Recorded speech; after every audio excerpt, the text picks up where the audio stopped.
Hi, I'm Dana Guess, and I'm here to talk to you today about using a critical evaluation system to validate websites in terms of their reliability. This website is called commentan.com, and I'm going to follow Alan November's suggestion, the acronym REAL, R-E-A-L, that he writes about in Web Literacy for Educators. The R stands for Read the URL. That's up here, and I see that this is a worldwide website called ComputerTan, and the extension is .com. .com means commercial. Anyone can own a .com website, so that does not really help me determine the credibility of the owner of this site. Other extensions would be .gov, government, .mil, military, .edu, .education. Those would be more reliable websites. .org, organization, may or may not be, depending on what the organization is and if that organization may have a bias. But I'm going to look at that extension, I'm going to look at the domain name and see if it's recognizable and determine if I'm on someone's personal page. A tilde, which is a little squiggly line, had that been in the URL, that would be an indicator of a personal page. The E in the REAL acronym stands for examine the content. You're not to be fooled by color, layout, picture, or design elements, but rather you're going to look to see if the site is current, when was it last updated, do I think the information is accurate, does it contradict information that I have. I don't see any date information on here. I'm on the home page. There's nothing about when this site was made.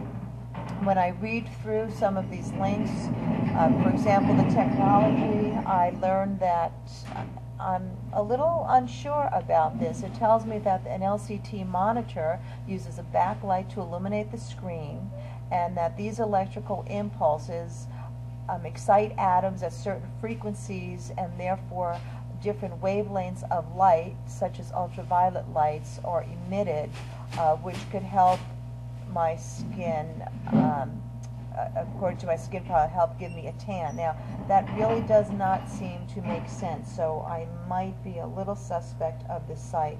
The A is all about asking about the author and the owner. If I go to an About Us link, I get no information whatsoever about the author or the owner. I don't even know the author's name. There's no contact person. There's no biographical information.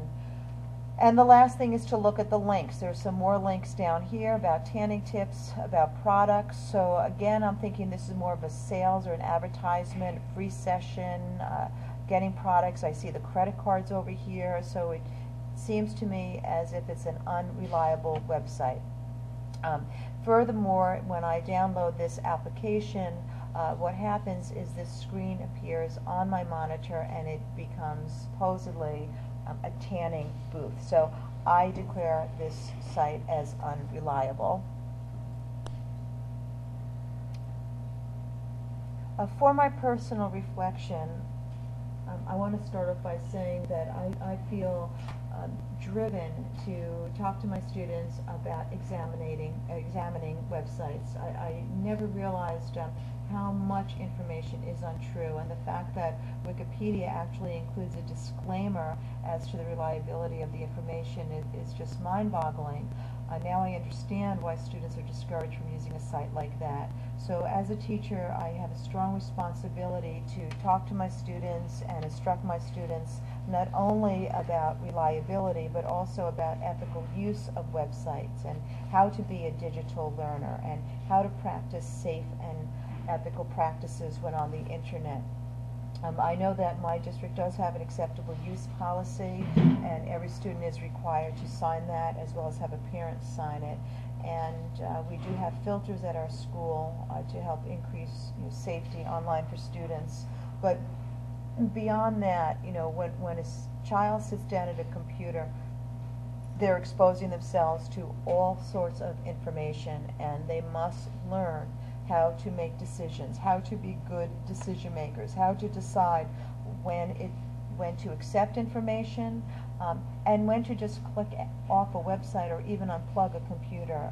All these are decisions that students have to learn how to evaluate and how to assess. And I think using Alan November's system, or even using the ABC system by Beth Phillips, presented in one of our course videos, is another good way. The time has come. Computers are everywhere. Students have them in their bedrooms and in their classrooms, and they must be taught to not only be good consumers but how to evaluate with a critical eye the information that they read.